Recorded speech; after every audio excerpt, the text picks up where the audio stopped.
Welcome to Zestful Aging, where I interview inspiring, fascinating women who are navigating aging with class and sass. I'm your host, Nicole Christina. Hey everyone, I am so grateful for all of the downloads, and I'd love a rating on iTunes and a comment.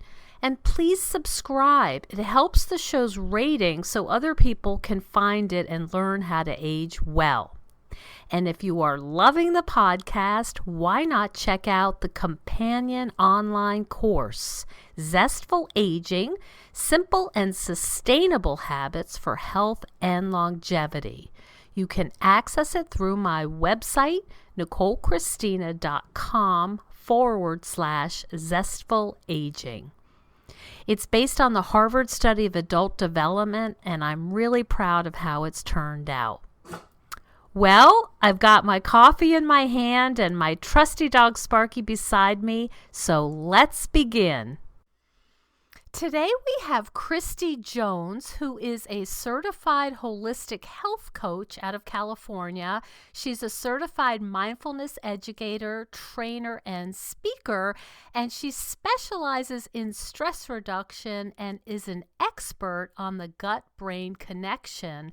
Christy's really involved in the schools, and her goal is to bring mindfulness to every school in the United States, and she has received many awards for the work she does in the schools. But I wanted to have her on our show to talk about the brain-gut connection, and we've been hearing a lot about that. So welcome to the show, Christy. Thank you for inviting me on. I'm thrilled to be here. Great. I'm interested in hearing about the mindfulness, and that sounds like a really wonderful initiative. But what I'd like to start with is, because our listeners are more in the middle age, 50 plus range, we've been hearing a lot about the importance of healthy guts, healthy brains, mood, all that stuff. And I'm just wondering if you could talk a little bit about what's going on with this big push on healthy gut. Yes, I would love to. And just to give you a little backstory of how I got interested in this, I have 3 children, and my middle daughter, when she was young, started having major digestive issues. She actually had a lot of asthma, allergies, and was on tons of medication, nebulizer, all sorts of things. And really what happened is, at that point, she'd been on so much medication that we had depleted her microbiome. We had depleted her gut, and she started having digestive issues. So my passion with this started about 10 years ago with my daughter, and seeing that whenever her stomach hurt, her head hurt. And I knew there was a connection, but there wasn't as much information about the brain-gut connection at that point in time. Right, and 10 years ago. Right. I was like, what are you talking about, brain-gut connection? I imagine so. What do you mean when you said her head hurt? What does that mean exactly? So basically, she would get a stomach ache, and then she'd be like, oh, my head hurt. Like, it was both, always. And so it really sparked my interest in this connection. And so as I started helping to heal her body, really through eating healthy and, really through food, I started realizing that she wasn't the only one that was experiencing this. And that led me to become a holistic health coach and specialize in the brain-gut connection. So what I found as I really was I work with a lot of women, was that if I was going to help anybody, like a lot of women want to come to me for weight loss. They want to lose weight. They're frustrated with where they're at. They don't feel like they have energy. Mm-hmm. It all went back to the gut, that what we're finding, what science is saying, is that our digestive system is responsible really for our health and well-being. We make 95% of our serotonin in our gut. 50% of our dopamine and 80% of our immune system is in our gut. So this is new. I mean, we're hearing it, but then what does that mean? And so if our digestive system isn't working properly, our body isn't working properly.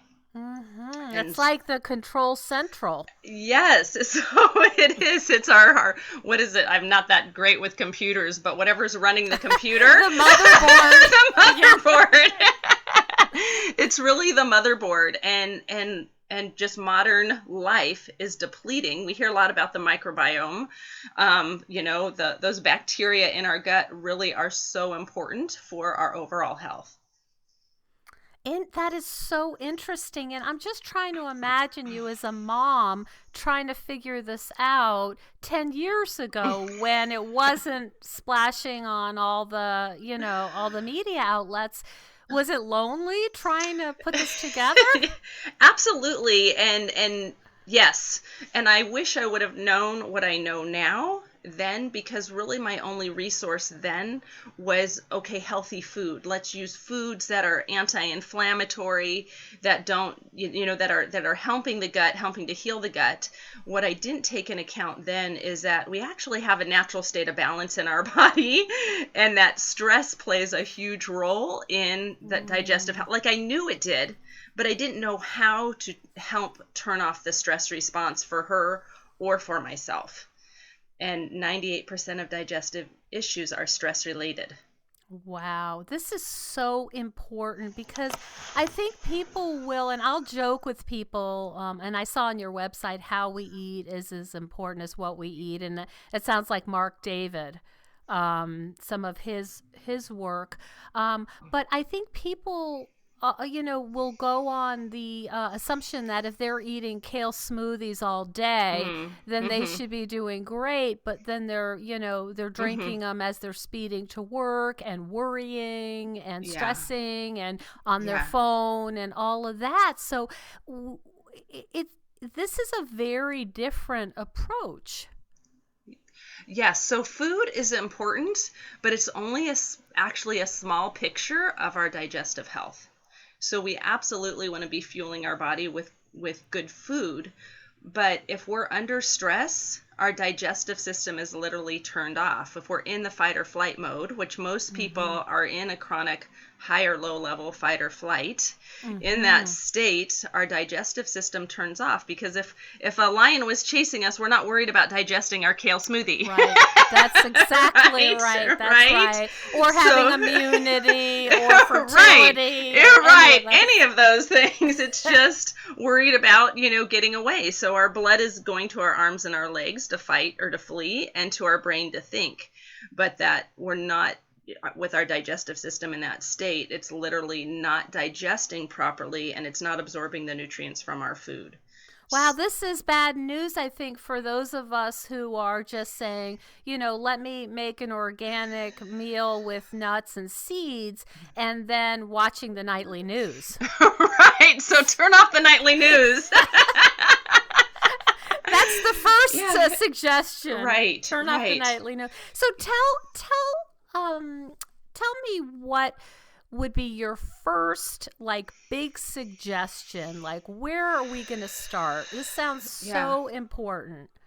So for me, I think it's I really try to teach people that we have a natural state of balance. And if we can understand our natural state of balance and how our body works, then we can start putting tools in place to actually reduce our stress and turn on our digestive system, turn off the stress response. So do you want to know our natural state of balance? Yes, I do. Okay. So get that I work a lot also with elementary students. So I keep things really simple. I like simple words. I like easy.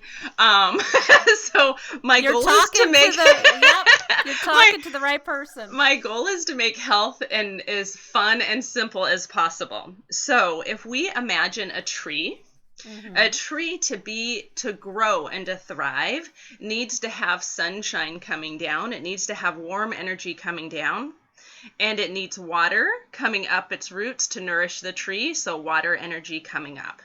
So when a tree gets both enough sun and enough water, it thrives and it grows. Agreed?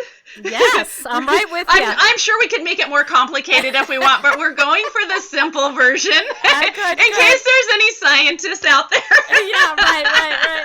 Right? Our body's very similar. We make warm energy in our body, It's meant to flow down to our abdomen. When it does that, we digest our food properly, we go to the bathroom properly, our circulation is good, and we feel balanced and grounded on our feet. That signals our kidneys to release water and goes up to our head and cools our head. So our natural state of balance is a cool head and a warm abdomen. That is really interesting. Now I'm going to ask the obvious question. Okay. How do we know when our abdomen is warm? That's a great question. So I'm going to take this a step further just to, in the naming of this, I follow an Eastern philosophy. So what we call this is water up, fire down. So cool head is water up and warm belly is fire down.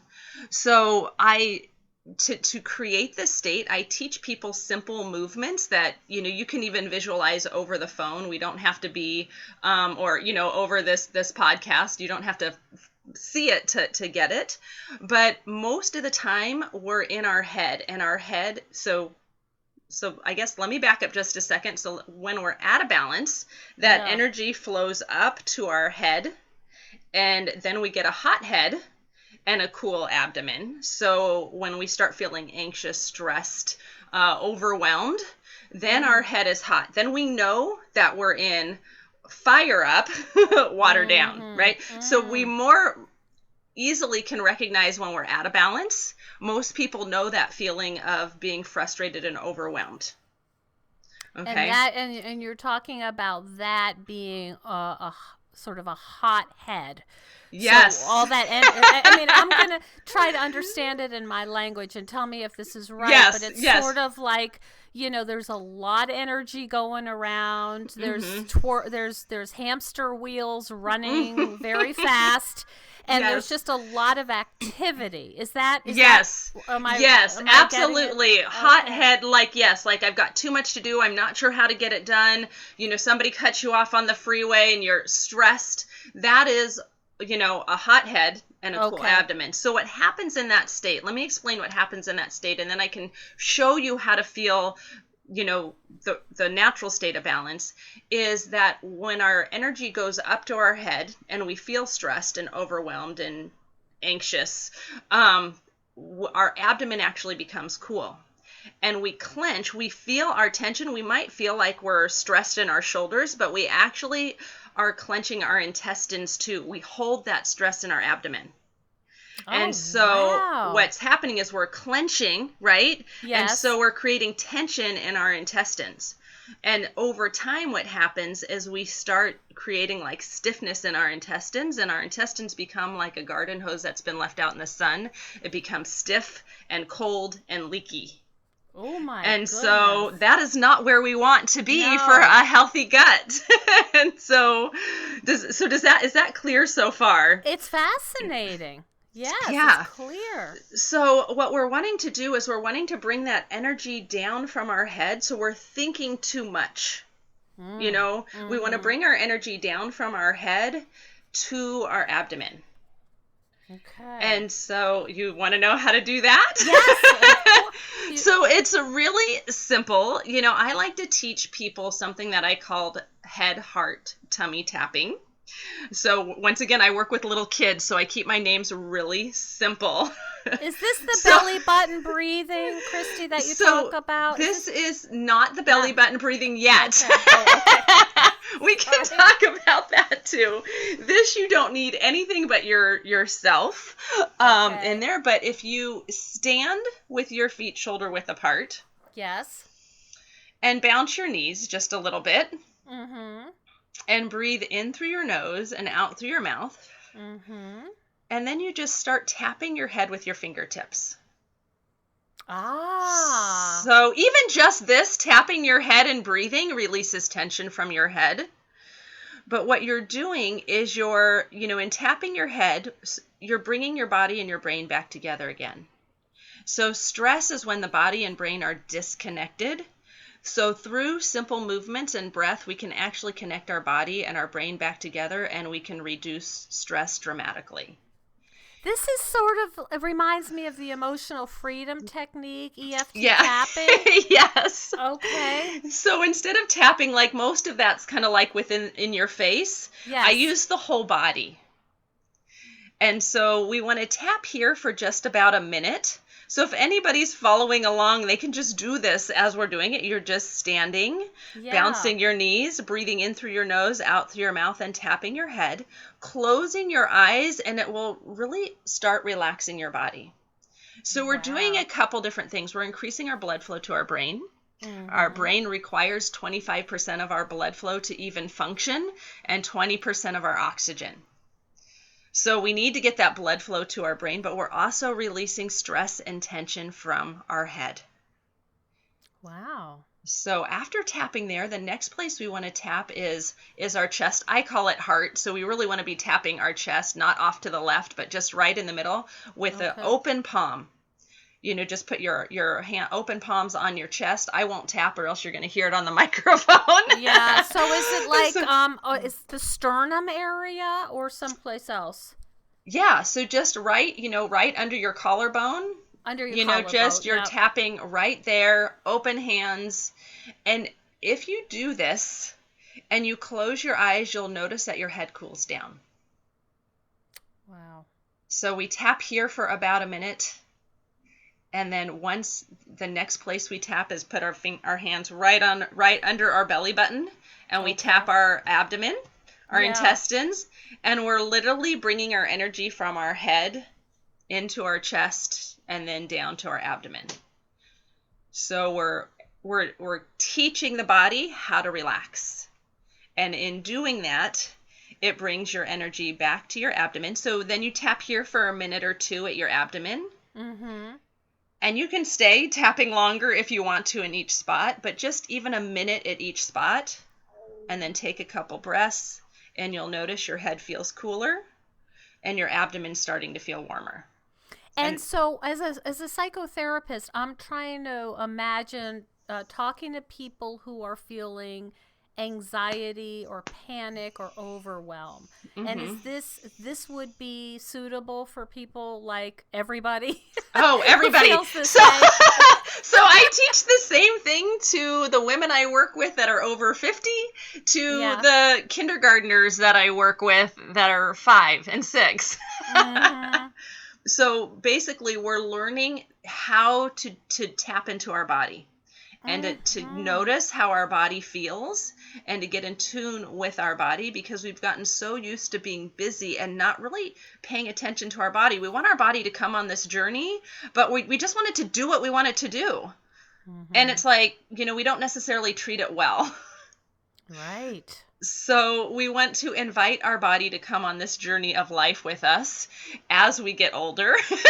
Mm-hmm. And we want to give it some tools so it gets to feel good too. Wow, this is really interesting because I'm familiar with a lot of the mind-body, techniques, EFT, abdominal breathing, meditation, but I have never heard it put in these terms, and I think that this is very practical and accessible. Yeah, well, I love hearing you say that. Mm-hmm. Yeah. Hello, Zestful Agers.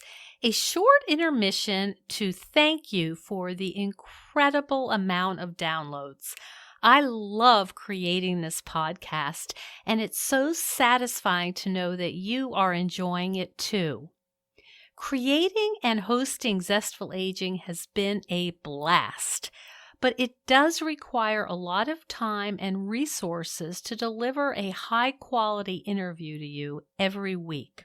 So I've signed up with Patreon, which is kind of like Kickstarter, but for ongoing artistic projects.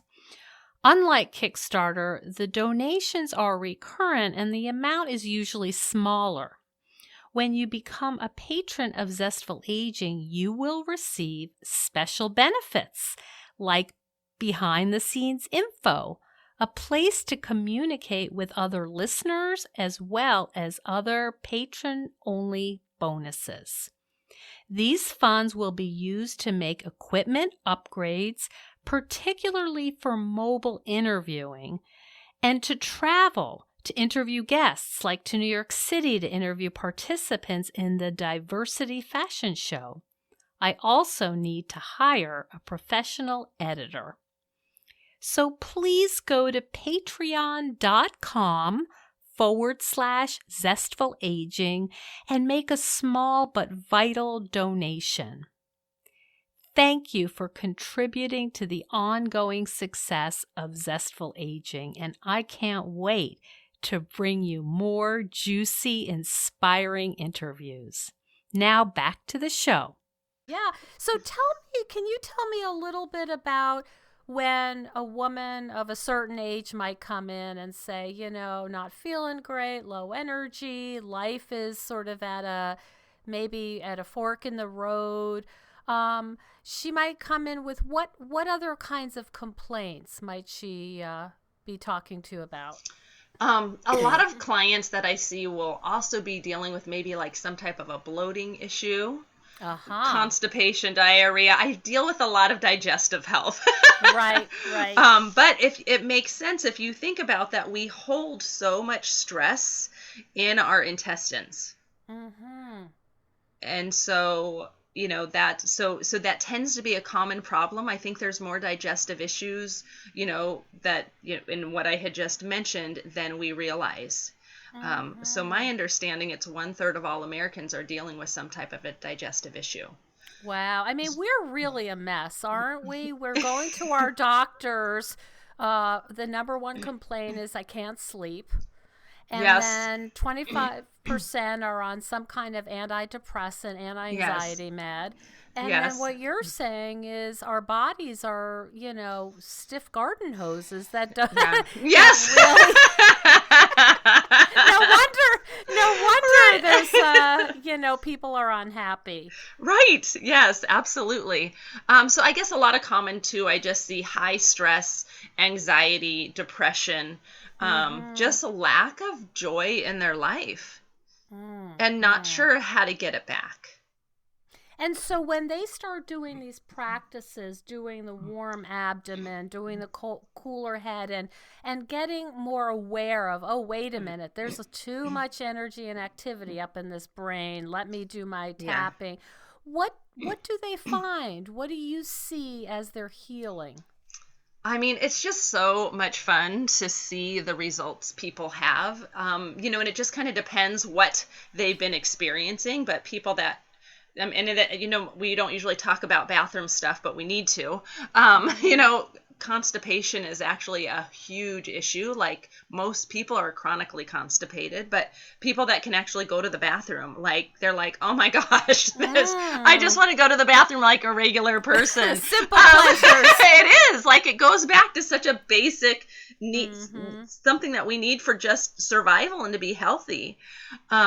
So I see a lot of things happen within their intestines of being able to go to the bathroom like a regular person, whether they were going too much or not enough, that things just balance out. That they're able to show up in life, be in situations that are stressful and have tools to keep themselves balanced and grounded, and that they're not bringing in all this emotion into their body. So I'm teaching them a lot of how to throw away that emotion, that we don't have to be that sponge and absorb life and all the other emotions of other people that we care about or don't care about right in there too. But, really seeing that, I guess some of my best cases are people with autoimmune, that their inflammation and their pain goes down and they have hope in their life that they can actually live life and they're not just going to be crippled by their disease.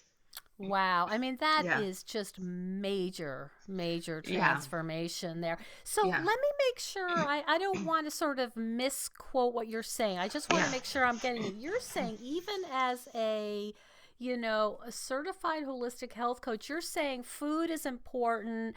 Don't be eating processed foods, I'm sure. But you're also saying even before that, you have to make sure your body can even digest the good food that you might be feeding it. Yes. That's step one. Yes. Is to be in a state of balance where your abdomen essentially is turned on. Yes. Okay, I just want to Yes. make sure I'm understanding this because this is really interesting. Now, you, I on your website you talk about something that's near and dear to my heart that I've been a massive failure at. I want to talk about phones and constant technology. And I Mm. saw that you took a really interesting retreat in the desert, and there were no phones for 5 days. Yes, it was fabulous. I highly recommend it. This is a friend of mine, a dear friend of mine, that puts on these retreats.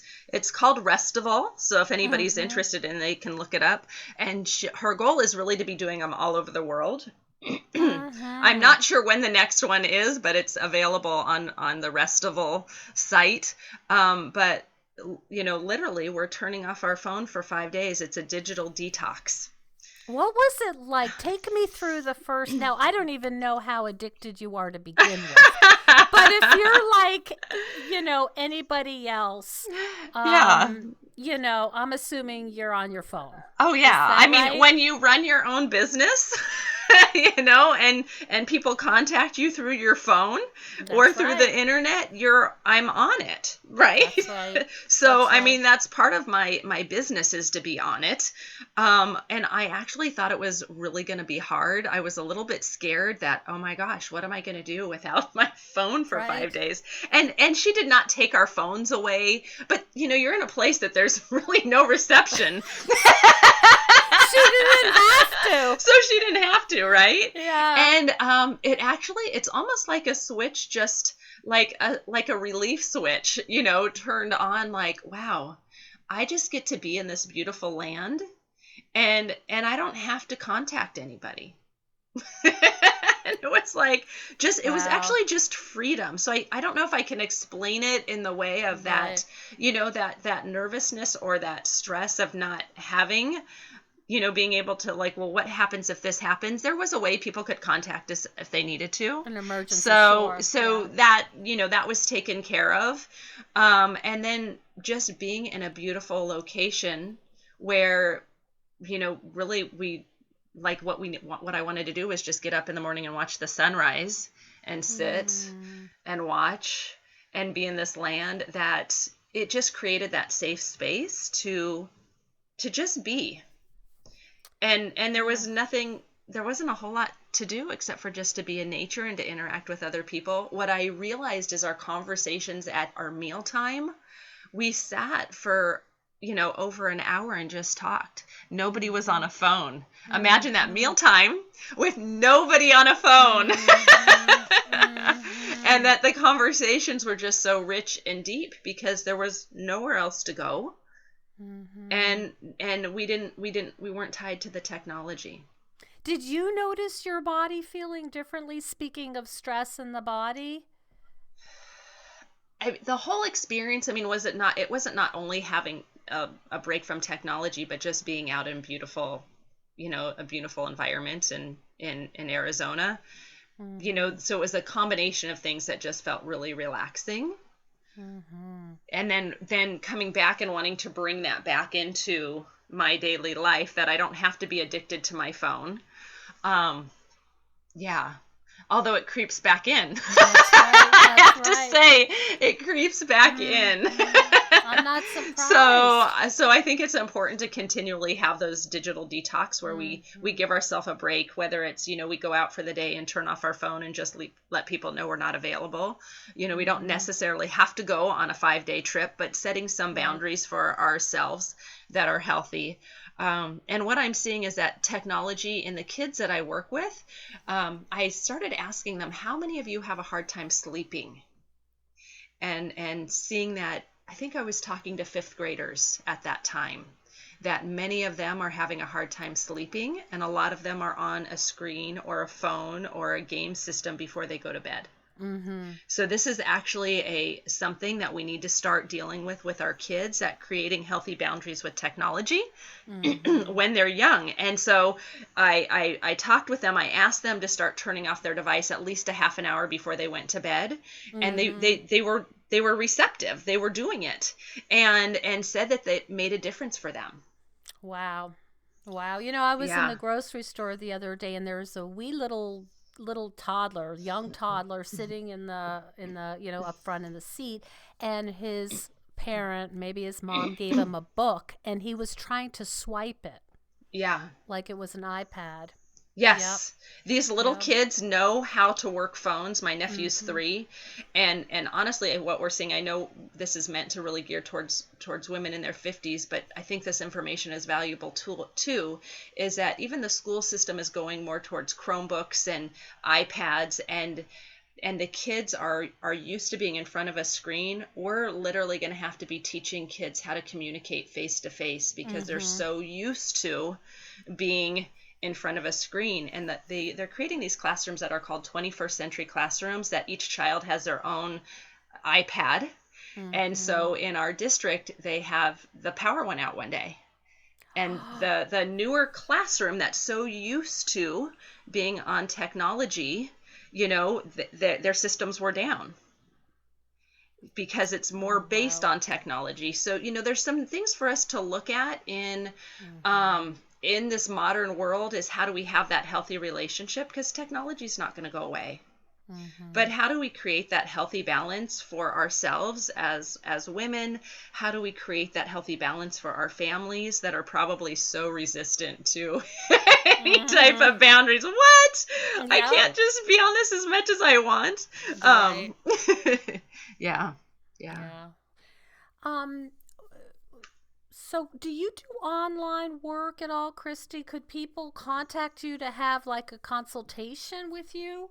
Yes, absolutely. I do online work. I like to use Skype or some other FaceTime, something where we can see each other, because I Yes. do teach healing exercises. I'm teaching people how to create this natural state of balance in their body. There's Mm-hmm. so many simple things we can do with just breathing and not moving also. But Mm-hmm. I like to have that face to face interaction so I can work with Mm-hmm. anybody anywhere. Uh, but I prefer to have that where we can see each other on a screen. Mm-hmm. And where would Yeah. they contact you? What's the best place to find you? The best place, I mean, I like it when to just get on a phone with somebody. So, phone or email would be the best place to contact me. Mm-hmm. And Yeah. say your website though, because you have a lot of information on your website. What's the Yes. name? So Yep. my website is christyjones.com. So it's Mm-hmm. just CHRISTY Uh-huh. Jones, JONES dot Okay. com. So really Okay. easy.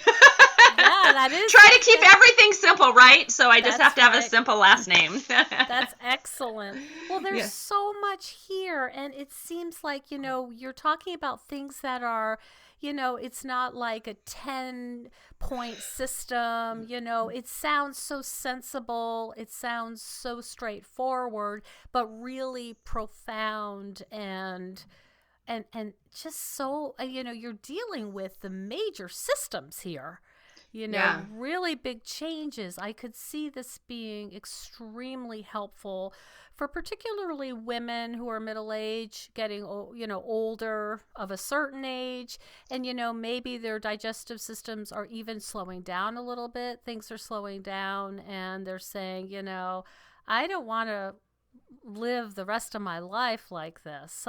I want something to change. I still have a lot of years left. Yes. How can it be different for me? I love your techniques and your Yeah. enthusiasm. Yeah, and here's the great news for women as we get older, is that we can literally make our brain younger. So as we're building our gut, I teach Mhm. also exercises for the brain, mindfulness exercises for the brain that literally are making new connections in our brain and making our brain younger. So Mhm. we're at such a wonderful age that most of the time our kids are grown at this age, and we can Mhm. put more focus on ourselves, and that there's Mhm. really fun, simple things that we can do to really just make our life even better as we're getting older. Or Yes. getting younger. I don't know. I always tell people we're getting younger.